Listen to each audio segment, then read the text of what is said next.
Okay, great. Nazmul, thank you so much for coming on the podcast. Really nice to have you here. Thank you very much, sir, for giving me this opportunity. Are Thank you you. are you nervous? Are No, you no, no, excited? not yet. Not at all. I'm okay. So you have a very interesting history coming to Computech and everything, and even your time. What you were doing back home is different from where you are now. Tell us a little bit about yourself, please. Okay, so to tell something about Canada, I need to talk about my back home actually. In my back home, basically, I was in Air Force. I was a military officer in Air Force. Basically, I'm electrical engineer, and after just I completed my graduation in electrical engineering, I did not even get chance to look for any job. Before I finish, when my final examination is going on, that time the recruitment, Air Force, they were Oh, recruiting wow. the people. So they went to our university and they were looking for graduate engineers. So I had no idea about Air Force, how to join there, anything. Just I appeared the exam and they selected me, luckily. Okay. So I did not have any struggle to look for any job, in fact, and then my journey started with the Air Force. And it was after rigorous training, military training. So Yes. I got commissioned as an officer in Air Force that was in 1993. Oh, wow. Yeah, 1993, and then I served in Air Force almost 20 years. 20 Wow, years. okay. 20 years, and I was promoted to the rank of squadron leader. So Oh, which nice. is just like a major rank. Yes. Yeah. So when I was a senior squadron leader in Air Force, suddenly I decided that I will not stay in Bangladesh, especially because of my kids. Yes, yeah. The socio-political condition of countries like Bangladesh, uh, a little bit instability. So I wanted to have a stable life for my kids. I wanted my kids, they should be grown up in a good environment. Yes. So I decided that I should move to some other countries where my kids, they will find a better life. So I was looking for that, and I had two options actually. One is Canada, another one is New Zealand. Oh, okay. Yes. So I was trying for both, but I don't know. Maybe Canada is my destination. That's why. Suddenly, I was fully inclined to Canada. Okay. I started communicating with New Zealand, and then when I was about to retire, like I had 2-3 years left for my retirement. Uh, in fact, with that rank, I was a squadron leader at that time in Air Force, and as Yeah. a squadron leader, in defense services, there is age limit, and age limit varies from rank to rank. Okay. So if you are retiring as a major, your retiring age is 49 years. Oh, okay. If you are retiring as a colonel, your retiring age is 53 years. Oh, If you are promoted further, then your retiring age goes further, like 57, this way. So with my rank, my retirement age was 49. So Okay. I was that time around 47, and I decided to move to Canada. I applied for Canada. Yes. And suddenly I was there, in my batch, I was the senior most officer. Yeah. So they selected me to promote, Oh. to promote to the next rank, to Yeah. lieutenant colonel, which we call wing commander in Air Yeah. Force. Wow. Nice. Yeah, and I denied actually. So I Oh. voluntarily denied my promotion. Yeah. I was stick to come to Canada, and after a lot of negotiation, finally Air Force headquarters, they agreed with me, and they agreed to retire me with full pension. So I was lucky that I got the full pension. Yes. Usually in the defense services, if somebody retires voluntarily, their 25% entitlement is curtailed. Oh. They have to surrender 25%, all of their entitlement. I was very lucky. I did not surrender anything, and I got normal retirement. And after that, there was no decision coming from Canada. Oh, I got no. scared. I Yeah. applied in 2012, Yes. and then, I applied in 2009, and I retired in 2012. Yes. 3 years back, I did not hear anything from Canada. Wow. And unlucky, we are very unlucky. That was the time Canada Post was going for a massive strike. Oh, I see. Yeah, So yeah. it was almost a huge backlog. Yes, yeah. So after retirement, I was thinking what I do. I am Yeah. now free. I left Air Force. Canada is now uncertain. What should I do? Then I started my job again. Actually, I was a Yeah. general manager. I joined a big garments factory, OPEX Group, one of the biggest Yes, in, yeah. in South Asia. So I joined as a general manager over there. Then I served there. It's like 1 year almost. And then again I got an opportunity to work with United Nations. Oh, So I joined Food and Agriculture Organization, which okay. is a sister concern of UN. So I joined there and I worked there, and luckily that is the time I got confirmation from Canada. Wow. So yes, I did not miss that opportunity, and then I immediately we all moved to Canada. Did you come straight to Toronto? No, actually, I had no idea actually about Canada, which province is good, which is bad. I put my option for Ontario. Okay. I know Toronto is in Ontario. Yeah. That's what I knew actually. Yeah. That is the time. So I put option for Ontario. I came to Toronto, but before I had no idea where I will stay, how to go there, and Yes. and I was so ignorant about that. I did not communicate with anybody. I had a lot of friends here. Yes. So, and in fact, the decision also came very quickly, and I had very little time, only 2 months time to move. Oh, wow. And my age was almost matured, although later on I learned that the age is basically, it does not matter, because the time I applied for the position for immigration, that is the time my age was considered. So okay. if I grow older, not the problem. I did not know that actually. Okay, so we landed to Toronto, and then from here we did not get out from the airport. Luckily, we contacted one of our friends. He lives in Calgary. Okay. So one of our relative, my wife's relative, they live in Calgary, and they told that why you are moving to Ontario. Yeah. He told about me that he's an engineer. Let him come here. A lot of jobs are there for engineers. Yes. Let him come to Calgary. So went to Calgary, and that is the time the market started going down. Oh, yes. Yes. Yeah. The oil prices, it went down. And This everybody, was what year? yeah, 2015. 2015. Yes. Yeah, that was the beginning of the fall of the market. Yes. So my friends, experienced friends, those who all are here already for 20, 25 years working Yeah. as an engineer, they were losing their job. So I had no option. Yes. So for almost 2 years, we were struggling over there. I did like surviving jobs. Like I did work as a security guard, Yeah, and yeah. some other like survival jobs. Yes. My wife also did, Yes. but luckily she did some study over there. Oh, okay. So good. she was in a better position. And then suddenly we decided, no, as an engineer I cannot do anything here. She was pushing me. Sorry. So she was pushing me to go for the IT course, because in Oh, Air okay. Force I was looking after IT sector, Oh, okay. and I was instructor for over 10 years in Air Force. In different IT schools, I was teacher, and the Air Force IT infrastructure, I was the pioneer. I Oh, set up wow. everything actually. So Wow. I had extensive experience in Air Force about the IT system. So my wife told me, why don't you pursue your studies in IT? Yes. You just need a Canadian degree. You have all the experience, so you Yes. work with this. And I'm very unfortunate that I occasionally listen to my wife's advice.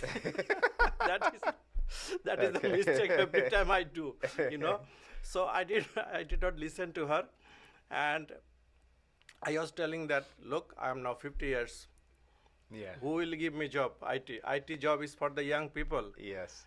She told me, yeah, age is a factor, but experience is also a factor. You're an experienced guy, Very so true. why don't Yes. I did not listen to her. Then we could not do anything over there. Then suddenly we decided to move to Toronto. My wife's younger sister, she is living here. And she called that, you come here, you can do better here. A lot of opportunity. Then we moved here in 2017. And after that, I did my diploma here Yes. in yeah, Computek yeah. College. I was very lucky. I had very fantastic teacher at that time in Computek Yes. College. Only the thing is that I need to brush up my things. Mm-hmm. Things I already know all these things, but there was a gap, and technology changes over times. Sure. So I quickly cope up everything, and I did finish my course, and I learned a lot of things, and then I applied here, and I'm happy to join here in Yes. Yeah. Computer College. Yeah. And here I am just working for 2.5 years. Two and a half years. 2.5 Yeah. years, yes. And leading in the cybersecurity. Yes, cybersecurity field. and computer network engineering. Yes, Yeah. I'm enjoying this one. Yeah. Yeah. But even, Nazmul, I remember that time we were much smaller when you came Yeah, as a That time, student yeah, there. there is a huge difference between the scenario of that time and the present scenario. Yes. So that was, we were just doing our class in a corner room, and Yes. we had with limited facilities. Yes, But now yeah. it is huge. Yes, huge, yeah. But the teachers were very good. Very as good. well. We Yeah. had teacher like Mr. Irfanullah. Kazi was there. Kazi Yeah. Irfanullah. Yeah. He's one of the best teacher I got in Yes. my life, actually. Yes. He's really a good teacher. Yes, and and it's that time I think very much smaller, so you get to connect. When the classes are too big, it's very hard. But when we have smaller classes, it's nice.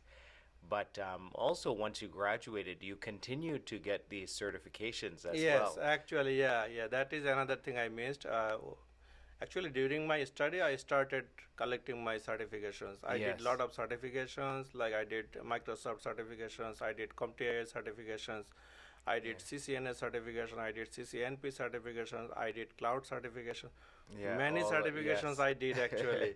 And luckily, I also went to the Centennial College. Yes. That was, I did pursue their post management, Yes. project management, post graduation in project management. So everything actually helping me now. Yes, yeah, Yeah. absolutely. But it's nice to see, to hear your story, for people to hear the story, because you never gave up. No, I never gave up actually. I Yes. never gave up. I was looking for all the opportunities, and I never gave up. Yes. Only problem is that for the new immigrants in Canada, initially they need to survive. Yes. Yes, they Yeah. need to survive because there is a cultural difference, political difference, like weather difference, so many Yes. difference, especially the cultural difference is a big factor. Yes. So yeah. we need to accommodate as soon as possible, as quickly as possible. Yes. And language is also a barrier, Yes, yeah. because our first language is not English. Yes, So yeah. because of language also, a lot of times different types of problem arises. Yes. Yeah. So that's why I'm always a fan. Definitely people need an income when they're coming Yeah, here. yeah. But I'm always a fan of the enrolling in a program in a school. yes, Whether yes. it's Computek or whoever it is, but as you first come, because you have immediately you get an opportunity to build a network of classmates or teachers, and it's less pressure, a little bit less pressure when you're in school, to a safer environment to learn and explore. Yes. and to help you, because it's harder when you first come and then you give your resume. You don't have the network yet. Yeah. Networking is very, very important here. Most of the jobs, they are going through connections here. Yes, yeah. So networking is very, very important. Yeah, you are very right. Actually, if some immigrants come here, they first focus on getting some Canadian degree. They should go for a study Yes. rather than spending a lot of time. Yeah. They should go for a study. That pays back actually Yeah, a lot yeah, later yes, on. yeah. Sooner we go, sooner it is better. It is Yes. better. Yeah. Yes. So you mentioned your children. How old are your children now? Yeah, I'm blessed with two sons. My the first one, he's nice, Ishrak Nair, and he's 17 years. Yeah. Okay. He just finished grade 11, going Oh, for grade 12 wow. from September. Yeah. And the second one, Intisar Navin, he's 13 years. Okay. He just completed grade 7, going for grade 8. Oh wow. Yes. Yeah. How are they thinking about IT fields or what? Yeah. Yeah. Okay, Yes, my good. son is Yeah. very inspired. The first son, Yes. he is very inspired looking at me, and initially he was just moving, swinging here and there, what to do, what not to do. Someday Yeah. he was telling, "Oh, no, I will go to trade school." I say, "What? No, Yeah. never. You must go to university." Then he changed his mind. Okay, he said, "No, I understand finance, excellent. I will Yes. go for finance." He said, "Accounting is good. My teacher says I am very good in accounting. I should go for accounting." I Yes. said, "No, please select some technical field." Yes. I don't know. Suddenly, this guy he started computer science Yes. and he started programming now, and he is Oh doing wow. Python. Oh He nice. is one of the best student in the class Oh in very Python good. programming. Yeah. I told him this is the best field you are doing now. Yes. If you become a programmer, Yes. you don't need to look for any job. Job Yes. will find all over the Absolutely. world. Yeah, Yeah. Python, one of the latest programming language. Python. Yes. Yeah. Yes, so he is now fully convinced. That's very good. Yes. Very good. Yes. Yeah. Sometimes you just need the exposure, right? Yeah, yeah. My second son, he is from the very beginning. He's very stick to his plan. He's telling that I will be a doctor. So I bless you. I Okay. bless you. It's very good if Yeah, you can yeah. become. But becoming a doctor in Canada is also very difficult. Yes. Be careful about that. You have to study. Yes. He is extraordinary talent. He got Yeah. a lot of certifications from his school. Oh, It's good. good. Good. It's good. Yeah. My one of my wife's friends, she's from Egypt, and there I think she's from Cairo, and so she speaks French, a little bit different. She speaks French, Arabic, and some things. And the first time when she applied to university here, she didn't get in. And second time, and I think the third time she applied as a French speaking for medical school, and she got in because there's not as many applicants in the French For program. the French, yeah. So she was telling me that's one way to get into, because she got into U of T medicine, and which is very difficult. Very, very difficult for you. Yeah. So French is good for getting entrance for the medical school. My second son, he's one of the top performer in French in his school. Oh, really? Oh, Yeah. yeah. It's so much easier because immediately, even if you think about on the tech side, cybersecurity, they, government jobs, if you speak French, you just get it, right? Yes. So the French is a real asset, especially here in Canada, or thinking about, if they want to do like United Nations or that kind of work too. French is an asset, but especially here in Canada, some of my friends, they went into law school through the French program because they didn't get in English because it's so competitive. But they went to McGill for law, and they did it in the French program. So the entire textbooks, education is in French. You learn in French, but in the end, when you go to the hospital, you're speaking English anyway, mostly. But the options are greater. Yes. French option. Yeah. If you know French, you have both options actually, especially all over Canada. The market is Yes. open for you, for us, right? Yes. But in the cybersecurity, this job is always high demanding. Oh, job. yes, Very yeah. high demanding. I can Yes. see. Right now, I was looking at the journals. Right now, worldwide, 4 million vacancies are available right now for Wow. the cybersecurity professional. Yes. Yeah. The way we are doing cybersecurity program in Computek College, Yeah. if we can make skilled workforce from Yes. here, Yes. if the students they are out from here with the adequate knowledge, Yeah. job is guaranteed. Yes. Job is guaranteed for them. Yes. Yeah. And this is the sector I have seen that it's in labor market Canada statistics report shows that it is growing 7% every year. Yes. The yeah. demand Yeah. by 2025, the market cybersecurity market is $350 billion. Wow. Right now it is $200 billion.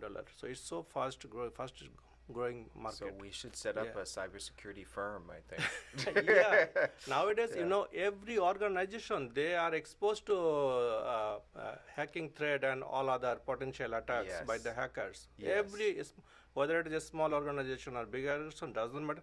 Today also, Yeah. we had some cybersecurity attack on in Newfoundland, I think. Oh, really?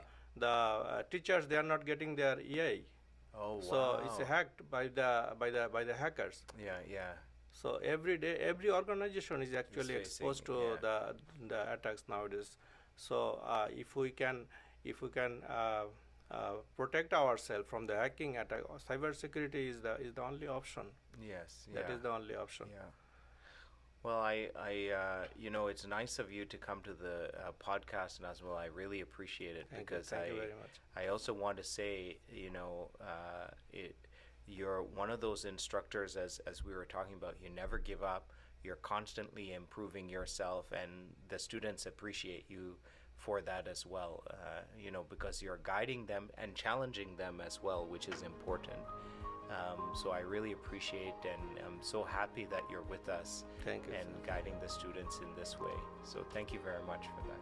Thank you very much. Yeah, and thank you for coming on the podcast. Thank you very much. Sir. Thanks for Okay. calling. Okay. Thank you.